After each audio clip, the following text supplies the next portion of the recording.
দাদাকে ধন্যবাদ জানাই। এখন সোমা আমাদের সামনে স্বামী বিবেকানন্দ সম্বন্ধে কিছু বলবে।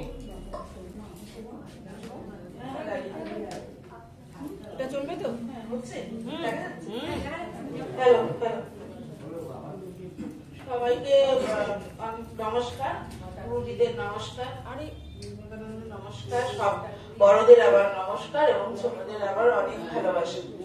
স্বামী বিবেকানন্দ সম্বন্ধে বলার মতো স্পৃহা এবং আস্পর্ধা কোনোটাই আমার নেই, তবুও আমি দুটো লাইন ওনার সম্বন্ধে একটুখানি বলবো।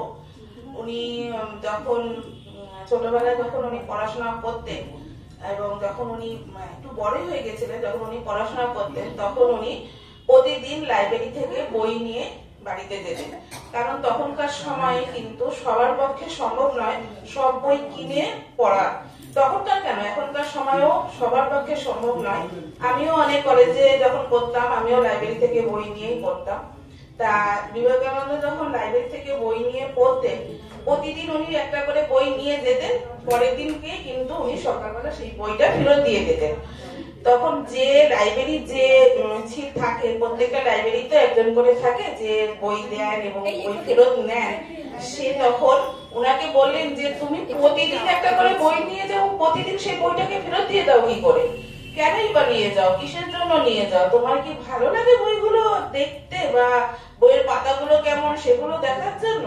উনি জানতেন না যে বিবেকানন্দ কতটা কি ছিলেন, কি ধরনের এবং কি অভিজ্ঞতা সম্পন্ন মানুষ ছিলেন, সেটা কিন্তু ওই মহিলা জানতেন না। উনি বলার পরে বিবেকানন্দ বললো, না আমি তো প্রত্যেকটা বই পড়ি, পড়ার জন্য নিয়ে যাই, আমি কেন শুধু শুধু একটা বই ছবি দেখবো বলে নিয়ে যাব।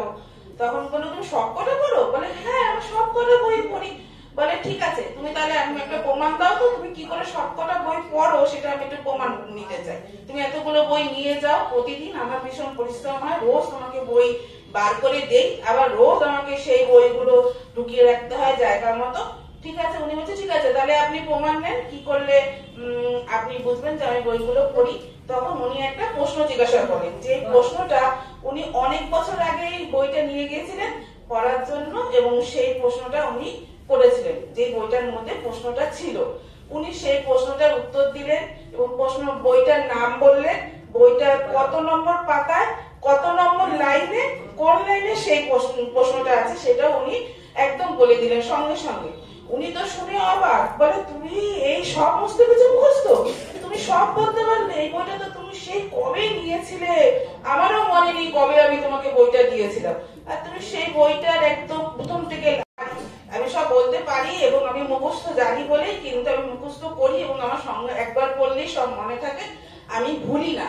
যে কারণে আমি বই খুব তাড়াতাড়ি আমার পড়া হয়ে যায় এবং আমি তাড়াতাড়ি সেই বইয়ের লাইনগুলো মনে রাখতে পারি এবং মুখস্থ করতে পারি। তার জন্য উনি আজকে বিবেকানন্দ, যে বিবেকানন্দ দ্বিতীয় আজ অব্দি কেউ হয়নি। আর আমার মনে হয় এবং আপনাদের সবারই হয়তো সেটা মনে হবে যে বিবেকানন্দ দ্বিতীয় কেউ আর এই পৃথিবীতে জন্ম নেবেন না। সবাইকে অনেক ধন্যবাদ, অনেক শুভেচ্ছা, অনেক ভালোবাসা, সবাইকে প্রণাম, সবাইকে অনেক ধন্যবাদ।